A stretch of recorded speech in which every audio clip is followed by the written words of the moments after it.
The plane descended through thick clouds into Accra just after 6 in the evening, and Samuel Ofori-Mensah pressed his forehead against the cold oval window and watched the city appear beneath him the way a memory appears when you have stopped trying to remember it.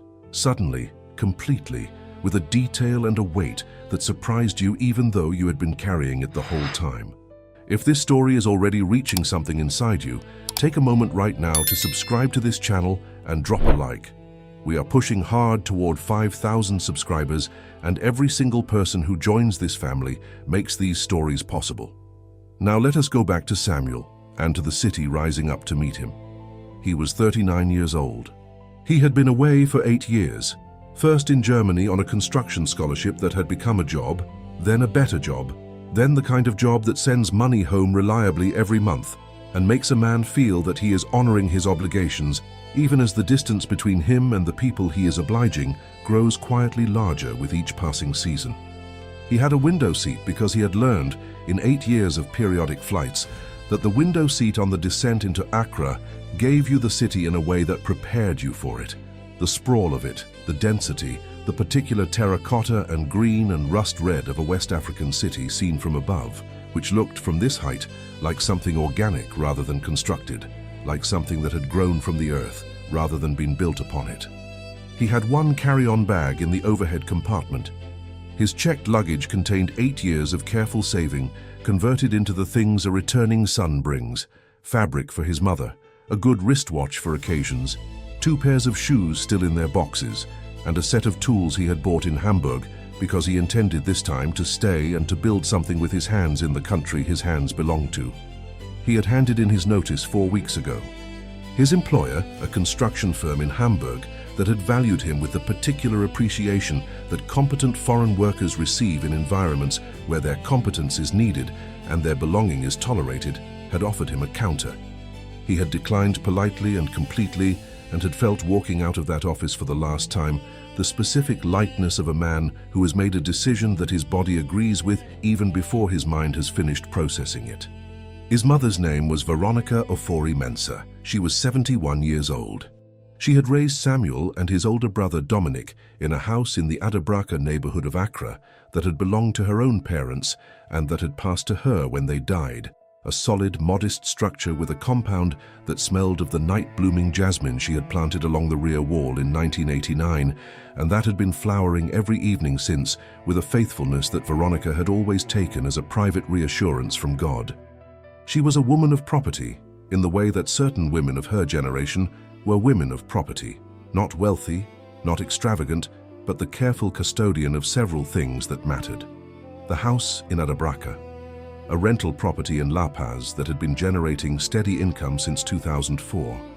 A plot of land in Kasoa that Samuel's father Kweku had purchased in 1997 before his death, and that had been sitting quietly in increasing value ever since, the way well-chosen land does when a city grows toward it. And a savings account at a bank on Ring Road that Veronica had been building for 30 years with the disciplined patience of a woman who understood that money kept was not money hoarded, but money protected for purposes not yet fully known. Samuel had spoken to his mother 2 weeks ago. The call had been normal on the surface. She had asked about his health, she had told him about the neighbor's new baby, she had mentioned that the jasmine was particularly good this year, but underneath the normal surface, there had been something he could not name, a quality of restraint, a slight carefulness in her voice that he had filed away in the drawer where sons keep the things about their mothers that they are not yet ready to examine. He had asked directly, "Is everything fine, Mama?" And she had said, "Everything is fine. Come home safely," which was not, he had thought even then, quite the same as yes. Dominic Ofori-Mensah was 44 years old and lived in a gated compound in East Legon that he had moved into 3 years ago following a period of what he described to family members as business restructuring and what his former business partners described, in less charitable terms, as the conclusion of several enterprises that had not performed as projected. He drove well. He dressed well. He had a way of entering rooms that suggested arrival, that suggested the room had been waiting for him, that suggested he was the answer to a question the room had been asking. He had always been this way. Even as a boy, Dominic had understood the importance of presentation. had understood that how a thing looked was not separate from what a thing was, but was, in practical terms, often more important. He had called Veronica every Sunday without fail for 8 years. He had visited every 2 weeks. He had been, by all visible evidence, an attentive son, present, helpful, managing things that needed managing, accompanying her to the bank when her eyesight made the small print difficult, attending to the paperwork that accumulated around a woman of property in her 70s, handling the correspondence with tenants and the council and the various institutions that required responses to letters that arrived in envelopes with official stamps. He had been, in the language that families use before they understand what has actually been happening, taking care of things. The plane touched down. Samuel felt the wheels hit the runway and felt the particular shudder of a large machine making contact with specific ground, and felt, in that shudder, something that was not quite emotion, but preceded emotion the way thunder precedes rain. A vibration in the chest that said something significant is about to begin. He cleared immigration in 40 minutes. He collected his checked bag. He walked through the arrivals hall into the particular assault of an Accra evening. The heat, the noise, the smell of the city, the immediate human density of a place where life was conducted at close quarters and in public and without apology. A driver his cousin had arranged was holding a sign with his name. Samuel looked at it for a moment, his own name on a piece of paper in his own city, held by a stranger, and felt the strangeness of return, the way the familiar and the foreign had become layered on top of each other in a way that would take weeks to fully separate. He got in the car. They drove toward Adabraka through traffic that had the specific character of Accra evening traffic, not hostile, not chaotic, but densely negotiated. A constant conversation between vehicles conducted in the language of indicators and horns and the particular patience of drivers who have no alternative to patience. Samuel sat in the back and watched the city through the window. He watched a woman selling plantain chips at an intersection, her basin balanced on her head with the unconscious authority of long practice. He watched 2 men arguing outside a shop with the animated expressiveness of people who were performing disagreement as much as feeling it. He watched a child in a school uniform asleep against her mother on a trotro, her face completely surrendered to sleep in the way that only children and the truly exhausted sleep, without reservation, without performance. He thought about his mother. He thought about the quality in her voice on the last call, the restraint, the carefulness. He thought about Dominic and his Sunday calls and his fortnightly visits and his management of things that needed managing. He thought as the car turned into the familiar streets of Adabraka and the jasmine smell reached him even through the closed window. Or perhaps he imagined it. Perhaps it was the memory of the smell arriving before the smell itself. He thought that he had been away for 8 years, and that 8 years was long enough for many things to change in ways that Sunday phone calls could not fully report. The car stopped outside the compound gate. Samuel paid the driver and stood on the street with his bags and looked at the gate. It was the same gate, same iron, same green paint, same latch that required a specific lifting motion before it would turn, a motion his hand remembered without being asked. He lifted and turned, and the gate opened and he went through into the compound. The jasmine was on the rear wall, invisible in the evening dark but present in the air. It smelled exactly as it had always been, sweet and slightly green and completely specific to this place, the smell of every evening of his childhood, the smell of home made olfactory. The compound light was on. Through the main house window he could see the blue flicker of the television. He crossed the compound. He knocked. He heard his mother's voice, the specific cadence of it, the particular music of a voice you have known since before you could speak yourself, saying, "One moment, one moment." Then the door opened. Veronica Ofori-Mensah stood in the light of her own doorway in her house dress and her slippers and looked at her younger son for the 2 seconds it took her eyes to confirm what her heart had already known. And then she held out both arms and he walked into them, and she held him with the strength that small women hold the people they love, completely, without reservation, with every gram of themselves. Samuel closed his eyes and held his mother and smelled the shea butter in her hair and felt her breathing and said nothing because nothing was adequate and nothing was therefore the right thing. They stood like that for a long time. When Veronica finally stepped back, she held his face in both her hands and looked at him. and he looked back, and in the light from the doorway, he saw his mother's eyes clearly for the first time in 8 years, and what he saw in them, underneath the joy, underneath the relief, underneath the love that had never for a single day of 8 years been anything other than complete, was the thing he had heard in her voice on the phone 2 weeks ago and had not been able to name. He could name it now. It was fear. Veronica would not speak about it that first night. Samuel tried once gently after dinner. She had made his favorite, kontomaya stew with boiled yam, and had made it with the full attention of a woman cooking not just food, but a statement, a declaration of welcome that required no translation. He tried once, softly, sitting across from her at the small table in the kitchen where they had eaten 10,000 meals together across the years of his childhood. And she had looked at him with the eyes that had always been able to hold two things. Simultaneously, love and firmness, welcome and boundary, and had said, "You just arrived, eat, rest, everything else is for tomorrow." He had eaten. He had helped her clear the table, which made her protest, and then accept his help with the quiet pleasure of a woman rediscovering a domestic partnership she had been missing. He had sat with her in the sitting room while she watched her evening program, a Nigerian drama that she followed with the focused investment of someone for whom the characters had become, over several seasons, the equivalent of neighbors. He had looked around the sitting room while she watched. He had been looking around it all evening in the way that returning people look at familiar rooms, cataloging what had changed, what had remained, what was present, and what was absent. The sitting room was the same in most ways. The same sofa, reupholstered once since he had left, but in a similar fabric. The same center table with the crocheted cloth his mother had made in 1995. The same framed photograph of his parents at their 20th wedding anniversary on the wall.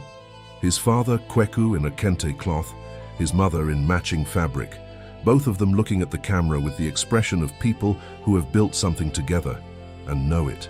But there were absences. Subtle ones, the kind you noticed, not because the missing things announced themselves, but because the spaces they had occupied had a different quality now, the way a room changes not just in furniture, but in atmosphere, when something that belonged there is no longer present.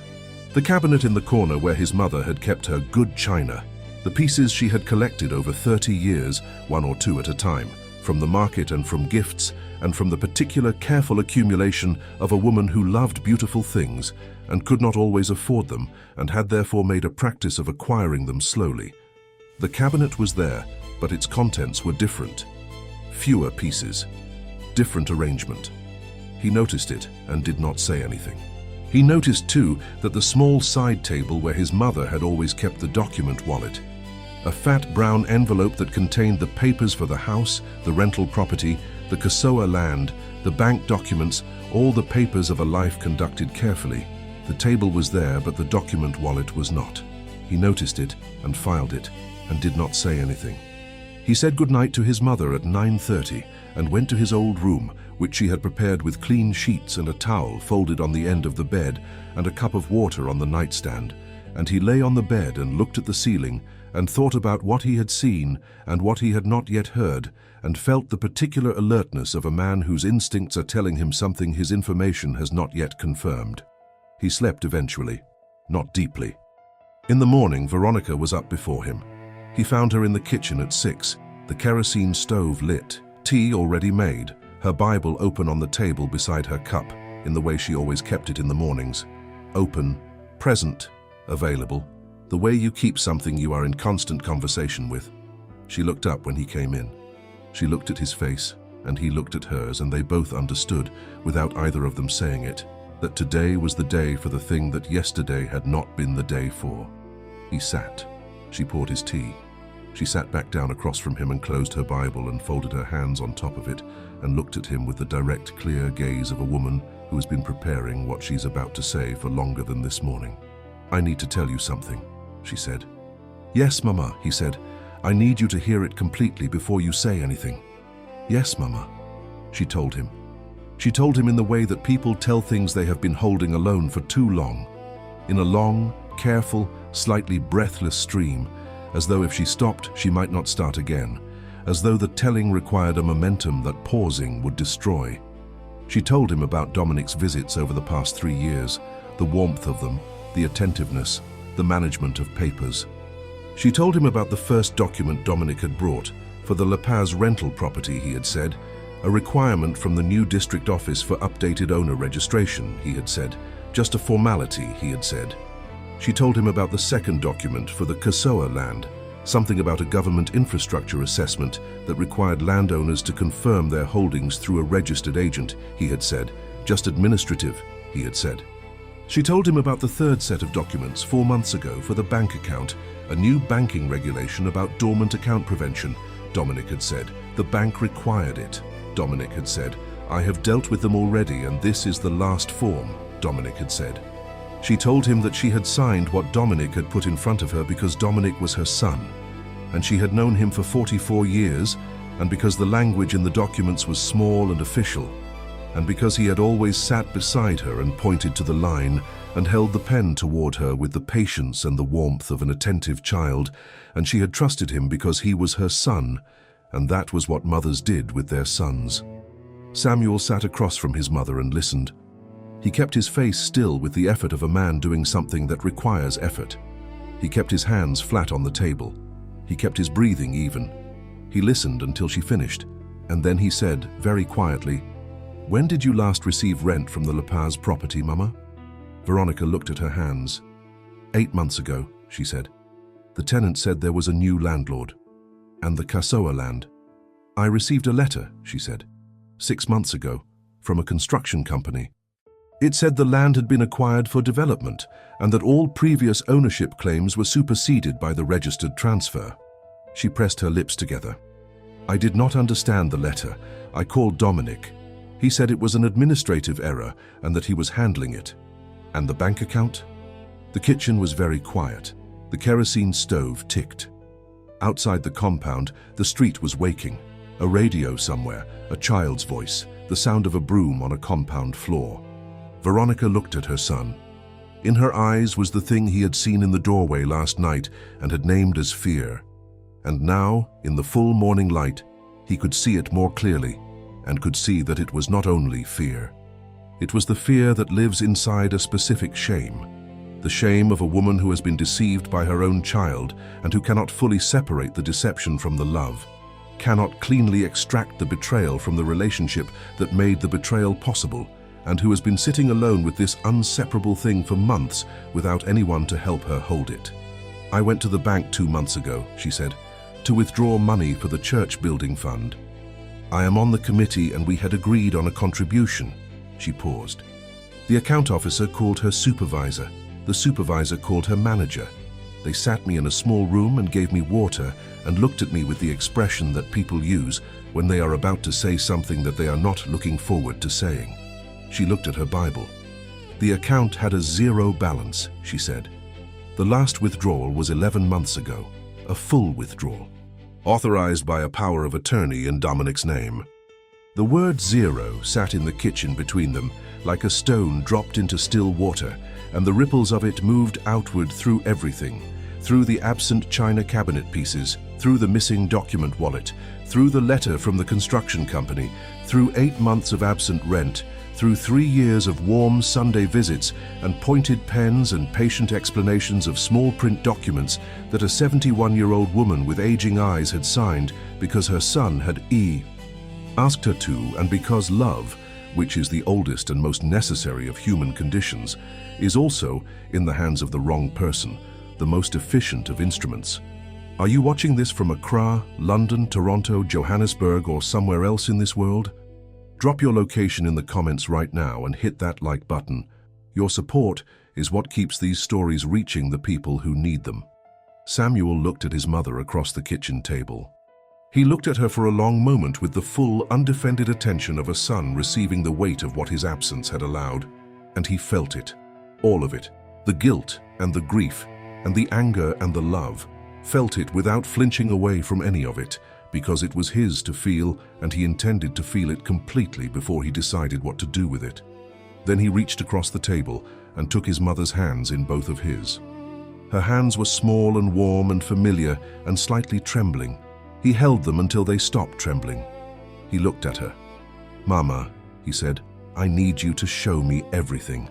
Every document, every letter, every paper that came into this house in the last 3 years. Everything you have." Veronica looked at her son.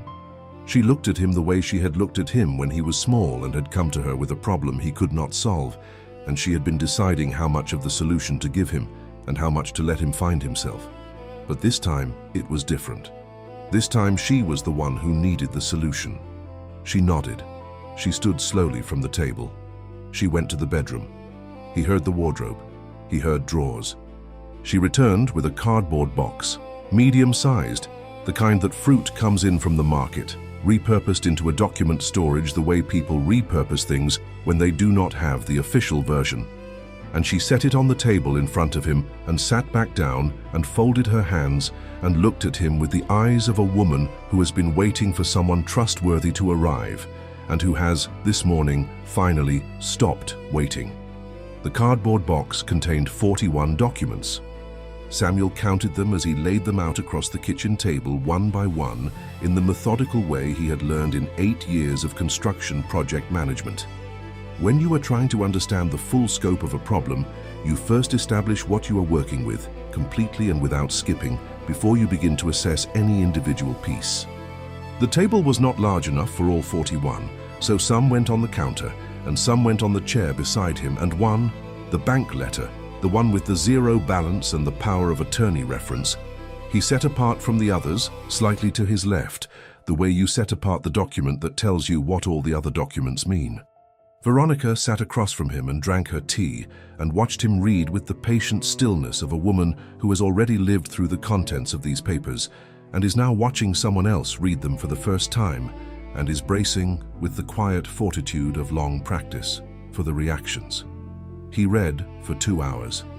He read everything: the property transfer documents for the La Paz rental property, the registration forms for the Casoa land, the bank forms, the power of attorney, the letters from the construction company, the correspondence from the district lands office, the tenancy termination notice that the La Paz tenant had received from a new property management company whose registered address, Samuel noted, was a post office box in Accra that appeared on 3 separate documents in slightly different contexts.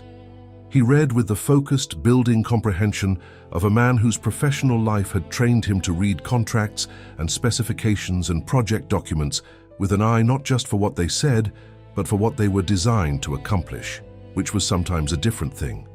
By the time he finished, the tea was cold and the morning had advanced to 8:30, and the kitchen was warm with the sun coming properly through the window, and Samuel sat for a long moment with both hands on the table and the 41 documents spread around him, and felt the specific clarifying anger of a man who has just understood something completely. He did not express the anger. He contained it the way you contain something useful, not suppressing it, but directing it, the way a river is directed by its banks into something that moves in a productive direction. He looked at his mother. "Mama," he said, "I need to ask you something, and I need you to answer me as accurately as you can. When Dominic brought these documents each time, was anyone else present? A witness, a friend, a neighbor?" Veronica thought.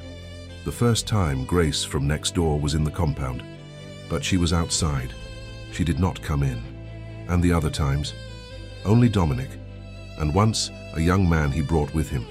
He said the young man was his office assistant.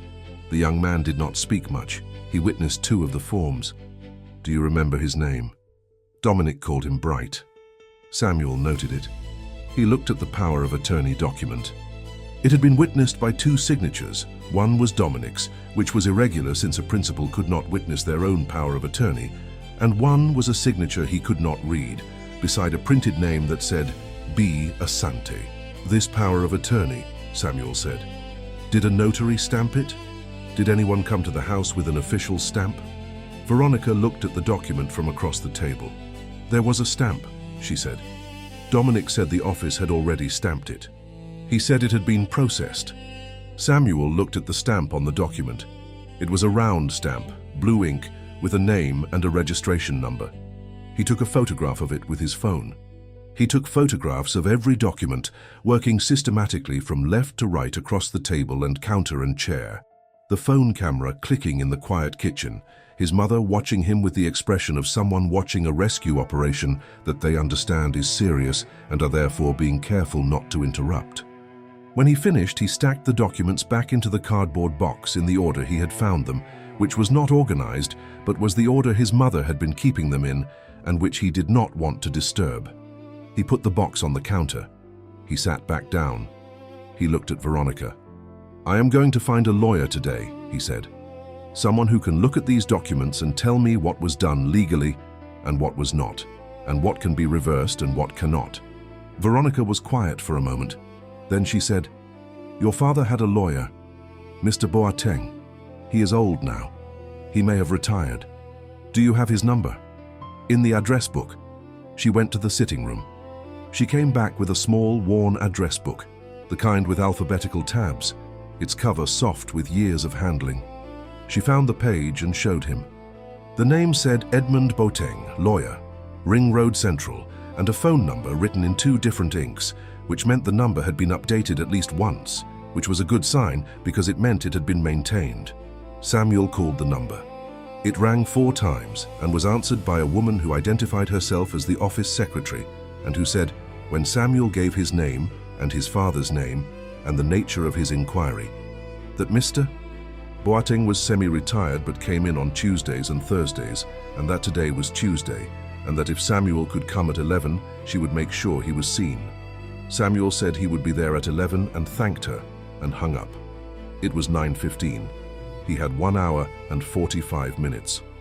He spent the first 30 minutes sitting with his mother on the veranda in the morning sun, not talking about the documents or Dominic or the bank account or any of it, but simply sitting, she with her Bible and he with his tea in the compound where he had grown up, with the jasmine on the rear wall invisible in the daylight but present in the occasional movement of warm air that carried its scent across the compound. He needed those 30 minutes not for strategy but for grounding, to remember what this was about, which was not the money and not the property in the abstract, but this woman, this compound, this jasmine that had been flowering every evening since 1989, this specific life that had been built here with patience and with faith and with the quiet, unremarked heroism of a woman who had raised 2 sons and managed a household and maintained a property and conducted herself with dignity through every difficulty the years had offered, and who deserved at 71 to sit on her veranda in the morning sun without fear. At 9:45, he called a taxi. At 10:50, he walked into the office building on Ring Road Central and took the elevator to the 3rd floor and gave his name to the secretary, who was a composed woman of about 50, who looked at him with the professional assessment of someone deciding whether the person across from her required managing or simply assistance, and who determined correctly that he required the latter. Edmund Boateng was 77 years old and had the physical compactness of a man who had spent decades sitting behind desks in focused work and whose body had arranged itself accordingly, precise, economical, with the sharp, alert eyes of someone whose mental engine was running at full capacity, regardless of what the calendar said about his semi-retirement. He shook Samuel's hand with a firmness that made the semi-retirement seem like a paperwork formality, and sat down and looked at him and said, "Your father was a good man, and I was sorry to hear of his passing." And those words, spoken simply and without ceremony, landed in Samuel's chest in the way that genuine condolences land when they come from someone who actually knew the person. Samuel laid the photographs on the desk. He had printed them at a shop 2 streets away on his way here, 20 CDs for a full set, and they were slightly grainy but entirely readable. Edmund Boateng put on his glasses and read them with the focused, building attention of a man for whom reading documents was not a task, but a conversation, a back and forth between himself and what was written, full of questions and responses that only he could hear. He read for 20 minutes.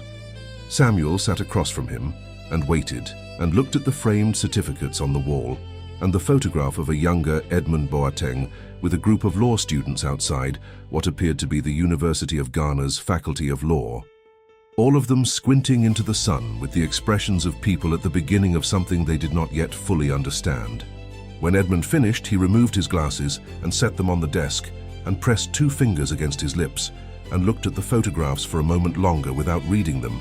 which was the look of a man synthesizing rather than still receiving.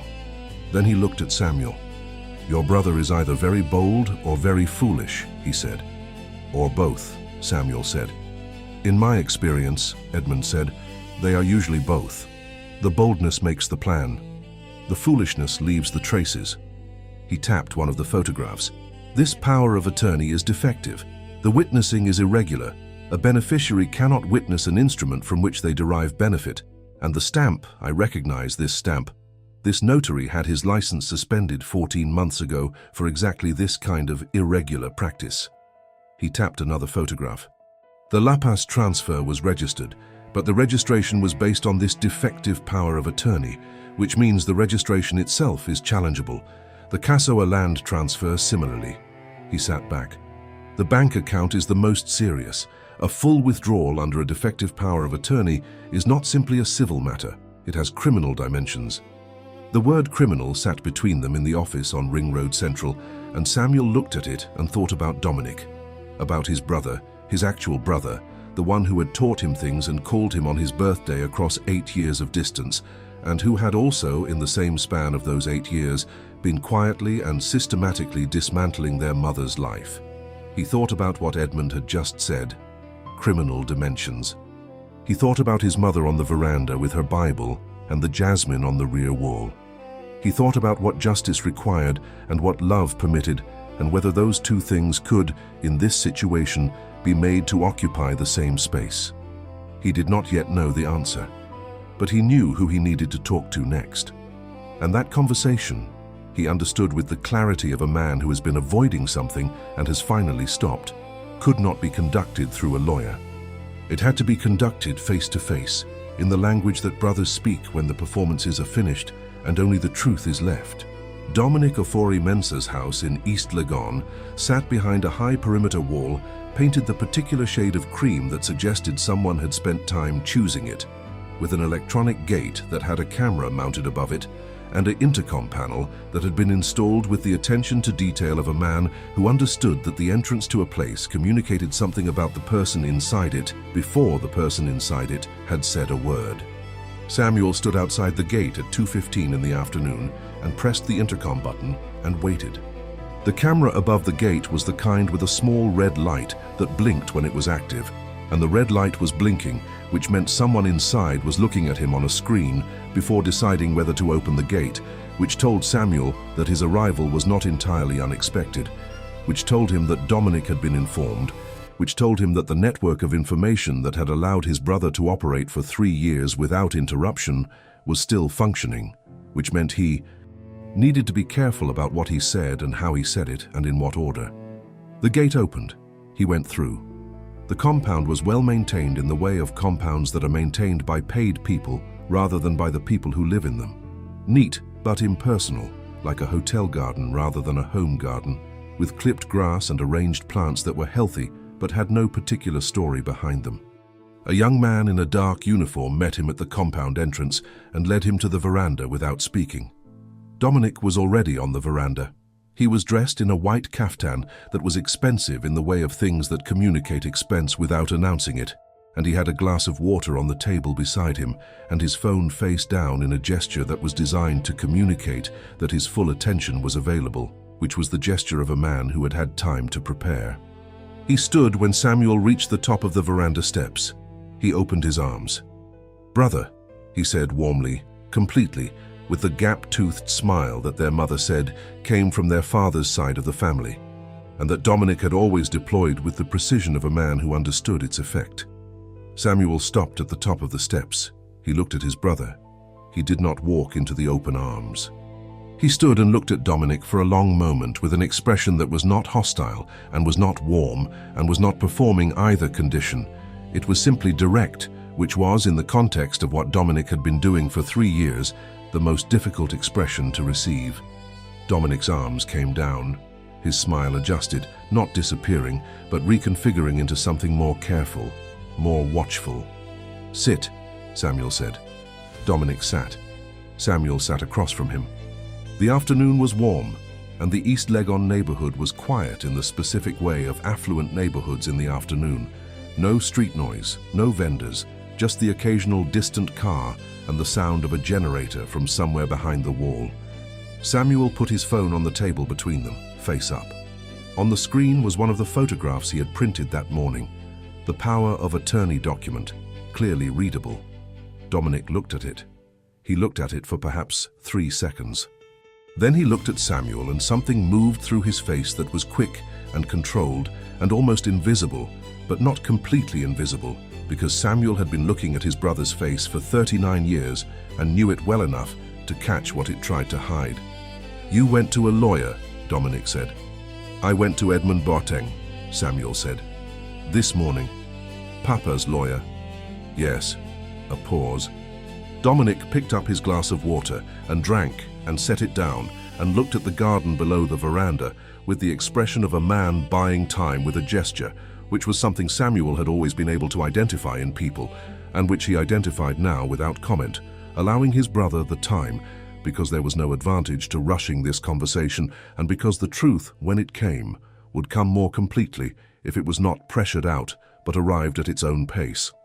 "What did Boateng say?" Dominic asked. "He said the power of attorney is defective," Samuel said. "He said the notary's license was suspended 14 months ago. He said the property transfers are challengeable. He said the bank withdrawal has criminal dimensions." He said the last 2 words without emphasis, without theatre, simply as a fact being stated, which was more effective than any emphasis would have been. Dominic set down his glass. He looked at Samuel.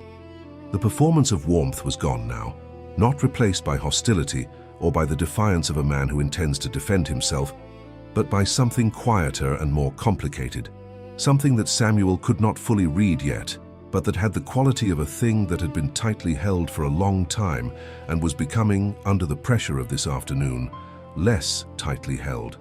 "How much does Mama know?" Dominic asked. "She knows everything," Samuel said. "She has known for months. She has been sitting alone in that house, knowing and not knowing who to tell and not wanting to believe what she knew." The words landed. Samuel watched them land on his brother's face and watched Dominic receive them and watched something move through him that was not the movement of a man calculating his next position, but the movement of a man absorbing something that has weight. "The bank account," Samuel said. "The full balance. How much was in it?" Dominic looked at the garden. 42,000 cedis, he said. His voice was flat. "Saved over 30 years, Samuel said. "Yes. And the La Paz property, the rent income. I stopped forwarding it 8 months ago." "How much?" 14 months of rent before that I was forwarding. The last 8 months, approximately 9,000 cedis. "And the Kasoa land? What did the developer pay for it?" A longer pause. 110,000 cedis, Dominic said. The number arrived in the East Legon afternoon and sat there in the warm air between 2 brothers, and Samuel looked at it and understood, for the first time with full numerical clarity, the scope of what had been taken from a 71-year-old woman who had built her security across decades with the patience and discipline of someone who understood that small things saved consistently become large things. He looked at his brother. "Why?" he said. It was one word, and it was not asked in anger, and it was not asked rhetorically. It was a genuine question, the most important question in the room, the question that the documents and the lawyers and the criminal dimensions could not answer, because numbers could describe what had been done, but could not explain what had happened inside a man that allowed him to do it. Dominic was quiet for a long time. He looked at his hands on the table. He looked at the garden. He looked at the glass of water. Then he looked at his brother, and his face had arrived, finally, at the place underneath all the other places, the place beneath the presentation, and the warmth, and the white caftan, and the electronic gate, and the camera with the blinking red light. "I had debts," he said. His voice was quiet and without inflection, the voice of a man reading a statement he has written and rehearsed, but that still costs him something to deliver. "Business debts. From the restructuring 3 years ago. There were people I owed money to who were not patient about being owed money." He paused.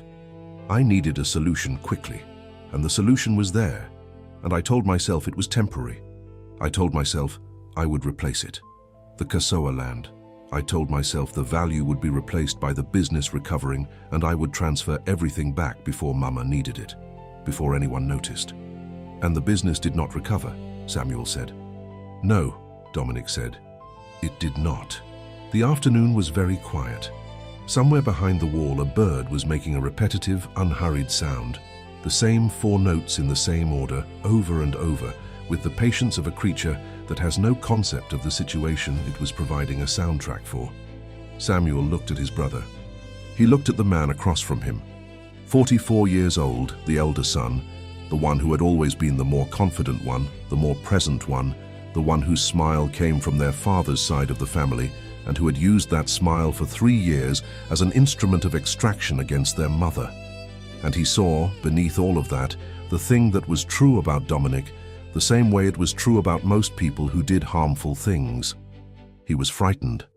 He had been frightened, and he had responded to his fear in the worst possible way, which was to reach for the nearest available resource without counting the cost to the person the resource belonged to, and the person it belonged to was their mother, and the cost was everything she had saved across 30 years of careful, faithful, unglamorous work. Subscribe to this channel right now and hit that like button. We are so close to 5,000 subscribers, and every single person who subscribes keeps these stories alive for the people who need them most. Are you watching from Accra, London, New York, Nairobi, or somewhere else in this world? Tell us in the comments.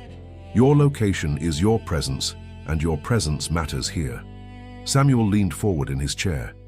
He put both arms on the table and looked at his brother directly, the way their father Kweku had always looked at people when he wanted to be certain the message was received not just in the mind, but in the place underneath the mind where decisions were actually made. Here is what is going to happen, Samuel said. His voice was even and clear and entirely without drama, which was the most serious register available to him and which Dominic recognized and received accordingly. You are going to come with me tomorrow to Edmund Boateng's office. You are going to bring every document, every record, every account statement related to everything you took from Mama. You are going to cooperate fully with whatever process Boateng recommends for reversing the property transfers and recovering the money. Everything that can be returned will be returned. Everything that cannot be returned directly will be replaced from your assets, this house, this car, whatever it requires.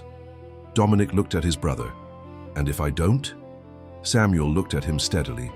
Then Edmund Boateng proceeds with the criminal complaint, and the people who will be sitting across from you will not be your brother.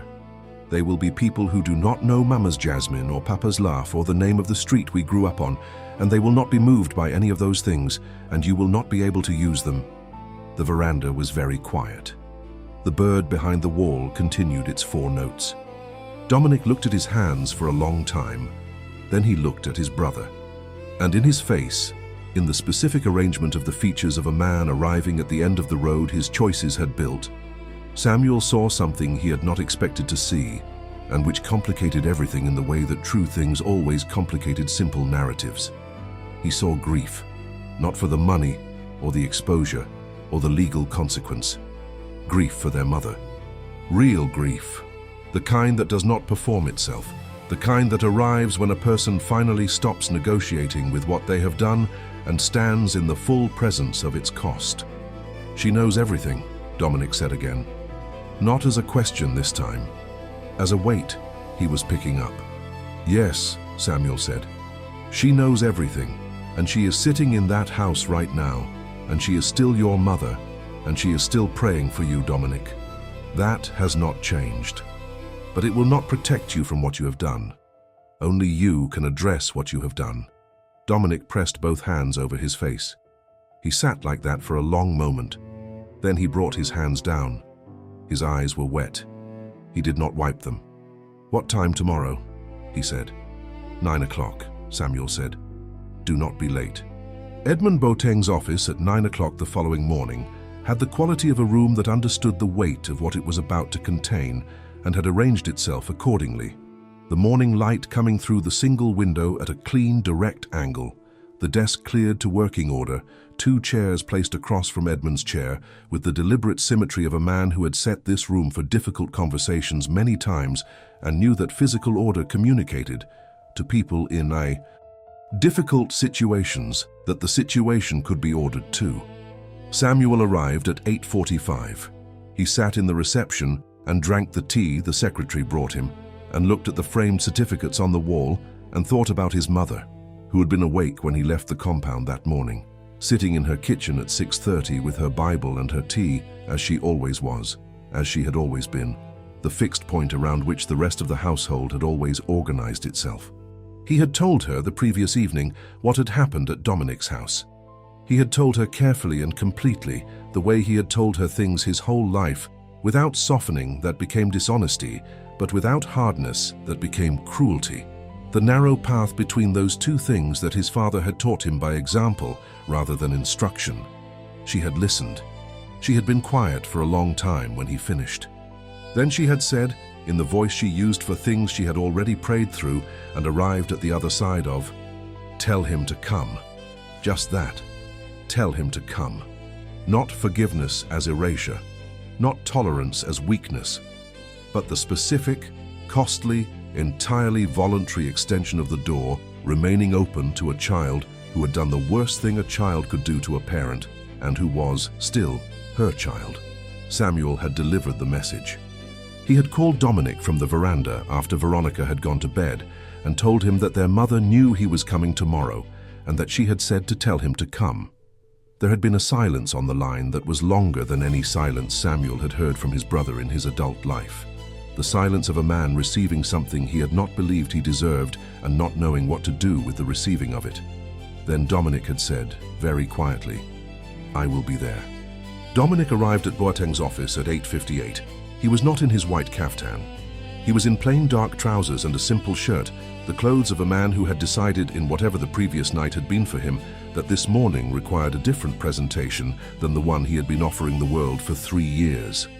He sat in the chair beside Samuel without speaking.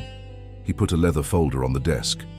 Edmund Boateng came in at 9 precisely, set his briefcase down, shook both their hands without ceremony, sat down, put on his glasses, and opened his notepad. "Let us begin," he said. They worked for 3 hours. Edmund was methodical and thorough and entirely without judgment in the professional sense. He was not there to assess character, but to assess documents and determine remedies, which was the correct approach and which allowed Dominic to engage with the process rather than defend against it. Dominic had brought everything. Bank statements, transfer confirmations, the developer's payment records for the Kasoa land, the rental income records, all of it, organized in the leather folder with a thoroughness that told Samuel that his brother had spent the previous night not sleeping, but preparing, which was its own kind of answer to the question of whether the previous afternoon had reached him. The power of attorney was formally challenged on 3 grounds: defective witnessing, irregular notarization, and the absence of independent legal advice for the grantor. Edmund prepared the challenge documentation with the speed of a man working on a case he had already fully understood before it arrived. The Leipaz property transfer was contestable on the same basis, and Edmund filed the preliminary challenge before noon. The Kasoa land was the most complex. The developer had already begun site preparation, but Edmund identified a clause in the transfer agreement that required clear title confirmation, which the defective power of attorney could not provide, and which gave them grounds to freeze the development pending title resolution.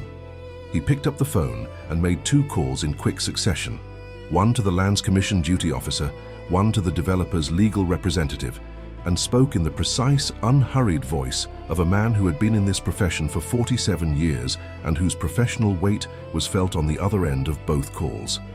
By 11:30, the development freeze was confirmed in writing. The bank matter was addressed directly. Edmund contacted the bank's legal department and presented the power of attorney challenge, and the bank, which had its own exposure to examine and having processed a withdrawal under an instrument that had procedural irregularities, agreed to a remediation meeting the following week at which the question of the 42,000 cedis would be formally addressed. Dominic, for his part, signed everything that was put in front of him. He signed without hesitation and without negotiation, and without the smoothness that had characterized every other signing he had been involved in across 3 years of careful, strategic document management. He signed as a man who has reached the end of one road and is putting his name to the beginning of another. When the formal work was finished, Edmund set down his pen and looked at both brothers across the desk and said, in a voice that had shifted slightly from the professional register into something older and more personal, "Your father came to this office 31 times over 22 years. I have his file in that cabinet." He gestured to the row of filing cabinets along the wall. "The last time he came, 2 months before he died, he sat in that chair you are sitting in, Samuel, and he told me that his greatest concern was not his property or his money, but whether his sons would remain brothers after he was gone, whether the things he had built would unite them or divide them." He looked at both of them steadily. "I cannot tell you how to be brothers. That is not a legal matter. But I can tell you that everything that was taken can be recovered, legally and properly, and that the law is not the obstacle here. The law is simply the structure. What you build inside it is your own." They left the office at 12:15. They stood on the pavement outside the building on Ring Road Central in the midday Accra heat, and the traffic moved past them, and the city conducted its business around them with complete indifference to the mourning they had just completed, which was, Samuel thought, the correct response from a city. Cities did not pause for personal reckonings, and personal reckonings did not require them to. Dominic stood beside him with his leather folder under his arm, and his eyes on the middle distance, and the expression of a man who has put down a heavy thing and is not yet sure what his hands are for now that they are empty. "I need to see Mama," he said. It was simple. No preamble, no strategy, no presentation. Just the sentence of a man who knew what he needed to do and had stopped finding reasons to delay it. "She is expecting you," Samuel said. They took separate taxis to Adabraka. Samuel arrived first. He went into the compound and found his mother on the veranda in her chair with her Bible closed on her lap and her hands folded on the Bible and her eyes on the compound gate, which was the posture of a woman who had been waiting and who had decided that the waiting was itself a form of prayer. He sat in the chair beside her. He did not speak. She did not speak. They sat together in the afternoon warmth of the compound, the jasmine invisible on the rear wall but present in the air. Present as it had always been present, faithful as it had always been faithful, flowering without being asked to flower because that was its nature, and its nature did not require the world to be simple in order to continue. The compound gate opened. Dominic came through. He walked across the compound in his plain dark trousers and his simple shirt, and he was 44 years old, and he was the elder son, and he had done what he had done, and he was still walking across this compound in the afternoon light, Veronica's son, and she had said, "Tell him to come," and he had come, and now he stood at the foot of the veranda steps and looked up at his mother. Veronica looked at her elder son. She looked at him for a long moment with the full, undefended attention of a woman who has already done the hardest work, the interior work, the work of a mother deciding what her love requires of her when her child has broken something that cannot be simply mended, and who has arrived, through that work, at the place on the other side of it. She did not smile. She did not open her arms immediately. She looked at him and let him stand in the full presence of her looking, which was its own kind of judgment and its own kind of mercy, because to be truly seen by someone who truly loves you is both of those things simultaneously. Then she said, "Come and sit with me." Dominic came up the veranda steps. He sat in the chair that Samuel quietly vacated, moving to the veranda wall, giving his brother the chair beside their mother. Dominic sat. He looked at his hands. He said, "Mama, I know," she said. It was 2 words. They carried everything. Not absolution. That would come later, slowly, in the long work of restored trust that was not accomplished in an afternoon, but was begun in one. Not the erasure of what had been done, that was not possible and she was not offering it. But the acknowledgement that she had received what he was carrying and that she was not going to make him carry it alone, because that was what mothers did, not because their children deserved it, but because love, at its truest and most costly, was not a response to deserving. Samuel stood at the veranda wall and looked at his mother and his brother sitting together in the afternoon light of the compound where they had all grown up. And he felt the particular emotion that arrives at the end of a long, difficult thing. Not happiness exactly, not relief exactly, but the specific quality of a situation that has been brought, through effort and through honesty and through the willingness of everyone involved to finally stop protecting themselves from the truth, to the place where healing becomes possible, not complete, not instant, but possible, which was the necessary beginning. The jasmine on the rear wall would flower again that evening, as it always did, as it had done every evening since 1989, faithful to its own nature, regardless of what the day had held. The compound would continue, the house would continue. And Veronica Ofori-Mensah would sit in her chair on her veranda and watch the evening come in over Adabraka, and would say her prayers with the same words she had always used, the words that asked for her children's safety and her children's goodness, and she would mean every word, and the meaning of every word would be, as it had always been, the thing that held this family to itself when everything else threatened to pull it apart. If this story has moved you, if it has reminded you of your own mother, your own family, your own things that must not be lost, share it right now with someone who needs to hear it. Subscribe to this channel and hit that like button and help us reach 5,000 subscribers, because every story we tell exists because you are here to receive it. Are you watching from Accra, Lagos, London, Toronto, Johannesburg, or somewhere else in this beautiful and complicated world?